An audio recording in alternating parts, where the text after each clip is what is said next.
Hey guys, today let's talk about two of the best operating systems, which is Android and iOS.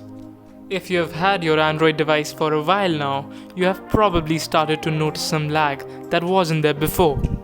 Apps load a bit slower, menus take a bit longer to show up, whereas iPhones rarely ever lag or lose their speed.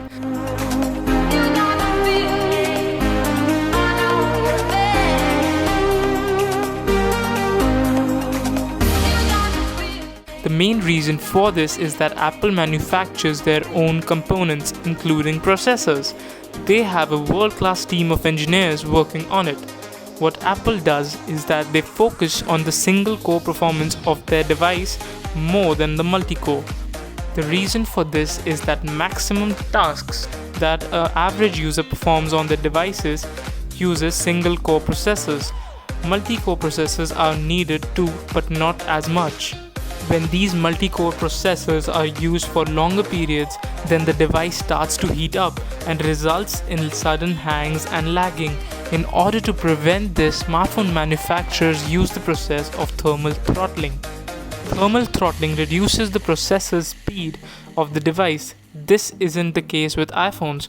In iOS devices, thermal throttling is at the very minimum, which results in good performance over long durations. In Android phones, there is one major problem though. The RAM requirement for Android phones is considerably larger than any other operating system. This is because Android relies on garbage collection method. That is why today's smartphone manufacturers have RAM starting from 6 and up to 12 GB.